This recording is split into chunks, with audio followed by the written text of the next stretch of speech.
बोलिए माता रानी की जय हो।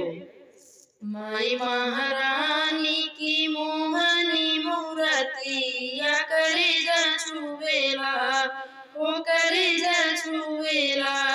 माई महारानी की मोहनी मूरतिया कलेजा छुवेला, ओ कलेजा छुवेला।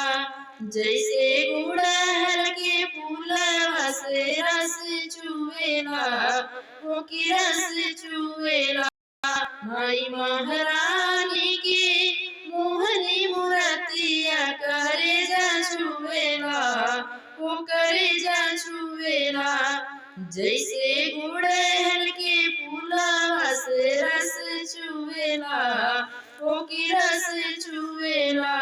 सिरवा मुकुट टीका सोहेला लाट हो, नाकी में नथुनिया की गजरा सुहात हो। गजरा सुहात माई गजरा सुहात हो। सिरवा मुकुट टीका सोहेला लाट हो, नाकी में नथुनिया की गजरा सुहात हो। गजरा सुहात माई गजरा सुहात हो।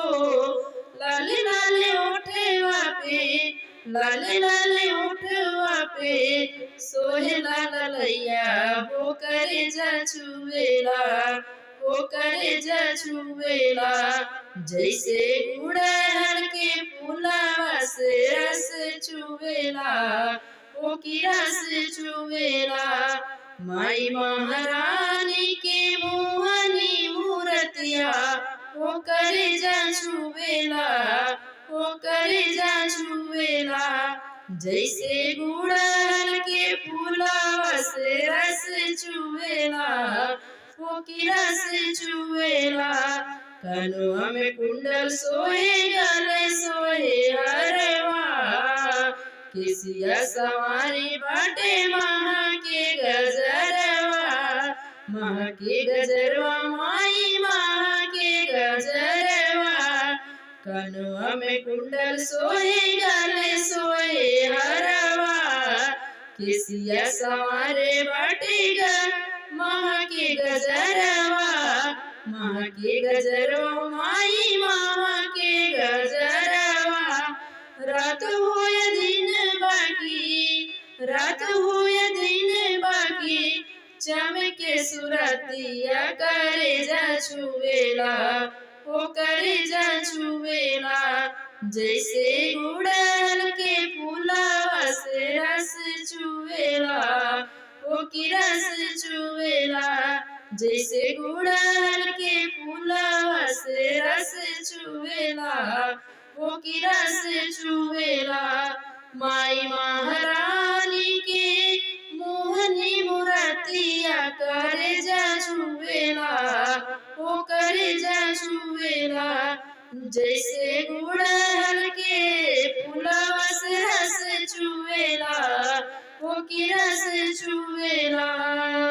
हथवा में चूड़ी संगे खाने के कंगनवा, पौआ पायलिया सन के चमके अगनवा, चमके अगनवा माई चमके अगनवा। हथवा में चूड़ी संगे खाने के कंगनवा, पौआ पायलिया सन के चमके अगनवा, चमकी अगनवा माई चमकी अगनवा। भगती लगाए बाटी, भगती लगाए बाटी, माई से प्रीतिया कलेजा छुवेला, ओ कलेजा छुवेला।